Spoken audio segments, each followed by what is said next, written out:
If I know that in this hotel room they have food every day, and I'm knocking on the door every day to eat, and they open the door, let me see the party, let me see like them throwing salami all over I mean, just like throwing food around, but they're telling me there's no food in here. You know what I'm saying? Every day, I'm standing outside trying to sing my way in. You know what I'm saying? We are hungry, please let us in. We are hungry, please let us in.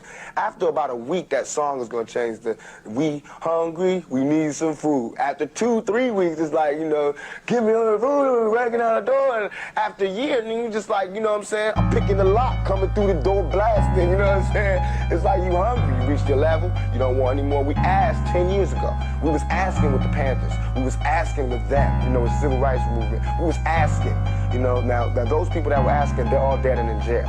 So now what do you think we're going to do?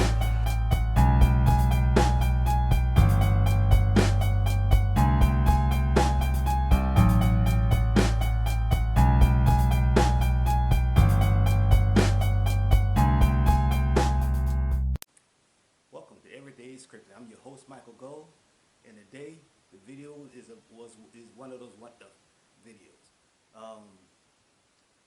I came across a story. Oh, actually, I came across this story actually about a year ago, but you know, pandemic and all that. But I came across a story that well, two stories actually that had something to do with slavery in the 19th century, or 20th century, I mean. And I came up with some interesting things. The first cases came out of Louisiana. It was a guy interviewing an older guy, of course, and he was basically was telling him what was happening to him during this time.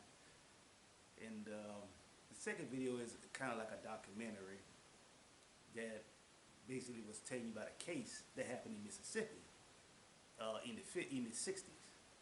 And yeah, basically this is what these videos are going to be about. We're going to sit there and watch them first, then I'll comment or something about that after the video. I ain't going to comment through the video. I usually like to watch something and then comment. So that's all. So the first video will be like I said, the interview of the older guy. It happened in the 1960s in the Louisiana, and he's going to be telling you about his experiences during this time while he was in slavery. He's called sharecropping, but you know, he'll let him explain that. And then the second one we'll talk about afterwards. And okay, well, here's the first one here. American slavery in the 1960s. We lived on, I don't know what would you call it, but something like a plantation to me. It belonged to several different white people. They all were family, I guess. And you couldn't leave. And if you did leave, they either come get you or have somebody kill you, whatever. That's what happened.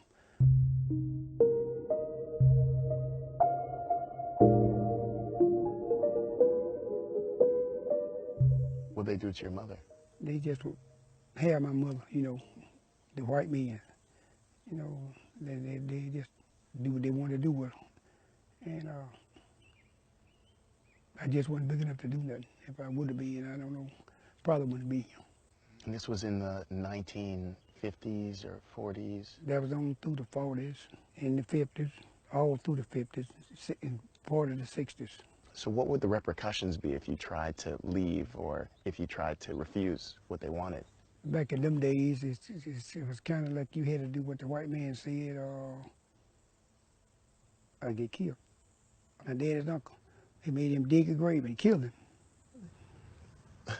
They killed him and buried him in his own grave. Jerry Dawson, they killed him. He lived right on the same place we lived at home. He left and said he wasn't coming back. They wouldn't got him, brought him back, carried him right down there from his house, killed him, hung him up in a tree. They hung him? They killed him first, castorized him, and hung him up right from his house where his children, everybody could see him. Were you aware that this is 1940s, 1950s, that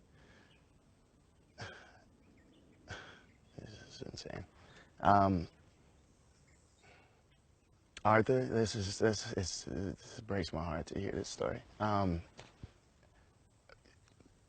Growing up, were you fully aware, this is in the 40s and 50s, you know, the civil rights movement is just about to begin. Were you aware of what was going on in the rest of the country at that time for black people pursuing freedom?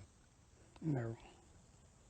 You weren't aware at all that there was any pursuits for freedom in the 40s and 50s for us? No, not really.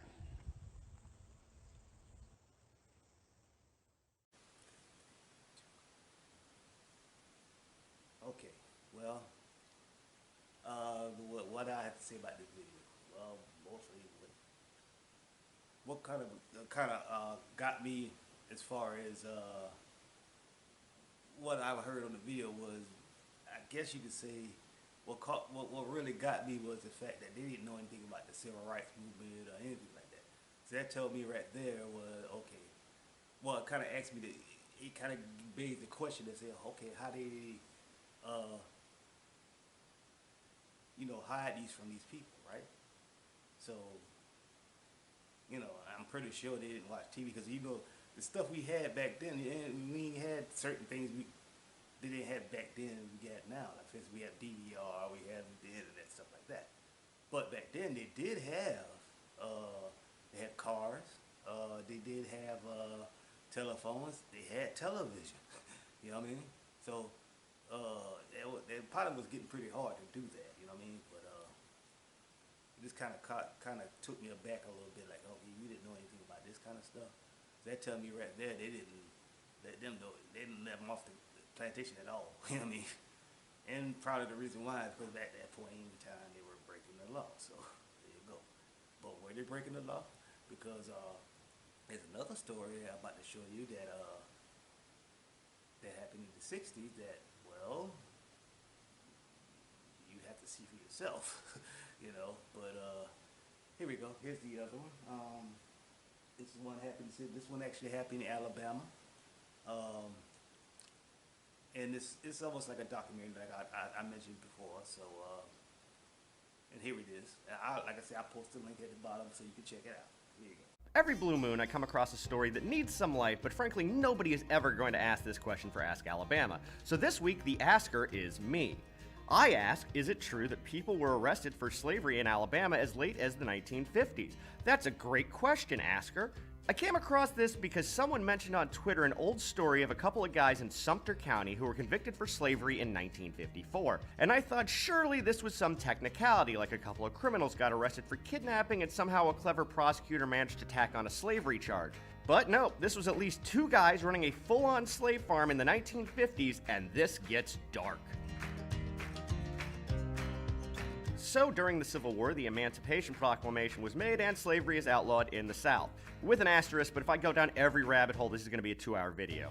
For Southerners, slavery was the economic engine they had built their society on, and they were in no hurry to give it up. So their initial response was, well, if you want our slaves, you're going to have to win this war, and be prepared because, and they lost the war. So with the new rules in place, slavers started turning to more creative ways to get cheap or free labor. They would have people sign contracts that basically re-entered them into slavery. Convict leasing meant the government would lock people up for crimes as minor as talking too loud near a white woman and lease them to corporations as slave labor. But a popular method was peonage, or debt slavery. Peonage works like this.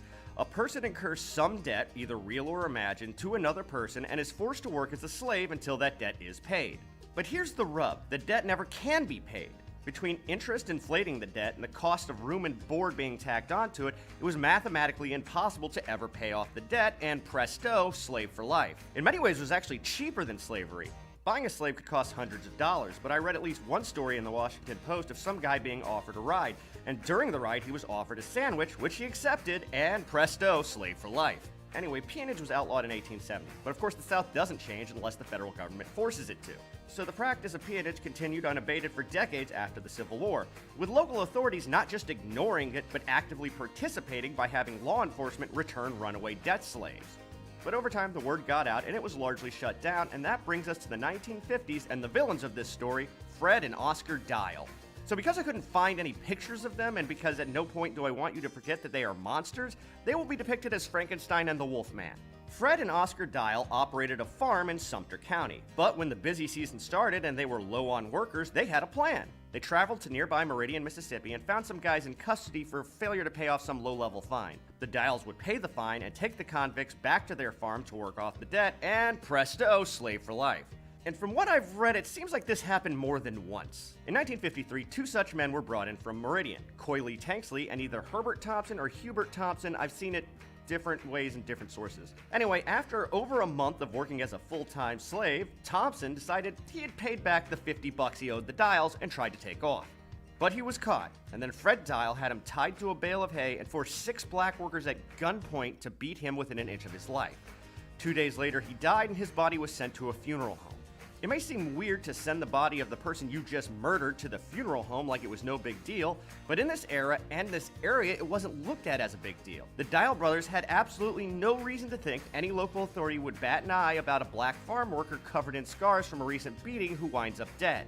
What they didn't count on was the black-owned funeral home they sent Thompson's body to reaching out to the feds. Pictures of the body landed on the desk of the newly appointed U.S. Attorney for the region, Frank Johnson Jr. Here's what you need to know about Johnson. From what I read, he didn't care about the way things are done around here. He cared about federal law, period, and trafficking somebody across state lines for involuntary servitude and beating them to death was very much against federal law. Frank Johnson Jr. sent the FBI to the farm to investigate and ended up indicting Fred and Oscar Dial, as well as several other members of the prominent Dial clan for involuntary servitude or slavery, though he eventually dropped the charges for everyone but Fred and Oscar due to lack of evidence. During the trial, one of the character witnesses for the Dials ended up admitting he knew the Dials were beating black people on their property.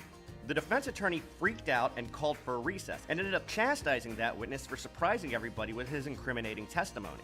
But the character witness genuinely didn't understand what he had done wrong, and responded with something to the effect of, "It's not bad to beat black people in Sumter County," only he used the N-word. As the trial continued, some medical examiner tried to say Thompson died of pneumonia, and when the prosecutor asked about the scars, he attributed them to skin slippage after death. Even though it was an all-white jury in Alabama, they were not buying it.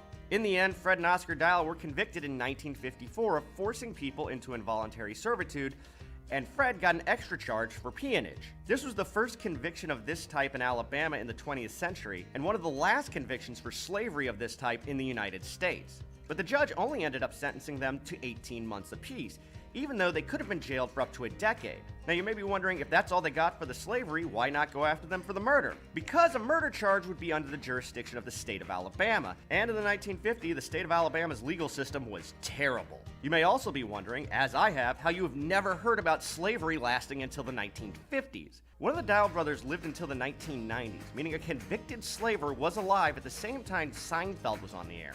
And my best guess for that is that the news just got buried, at least nationally, because just a few days after the conviction, the Supreme Court ruled on Brown v. Board of Education, and the civil rights movement kicked off in earnest. So in case you're one of those people who think the racism the civil rights movement was fighting was just about separate water fountains and white people using the N-word, it was a whole lot worse than that. The Dials weren't the only people in the country doing this, they were just the ones that got caught. History is a forest of monsters, man. I'm Jonathan Soboleski for Reckin.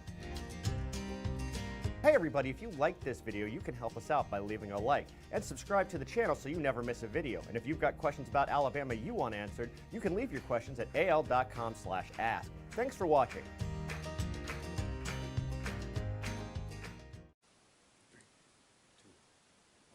So, what do you think about that one? That sounded like a government thing to me.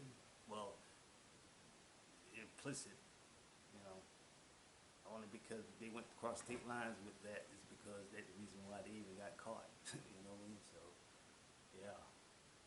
But, it's like a, more or less, to say, well, yeah. Like I said, it's one of my, what the fuck it is. It's kind of hard to talk about what the fuck. On that one, it's just one of the things you have to absorb. You know what I mean? So leave any comments if you're thinking, what do you think about this story? I know it's a fucked up story, but what do you think about it? Just leave some comments at the bottom. And peace. What you lack.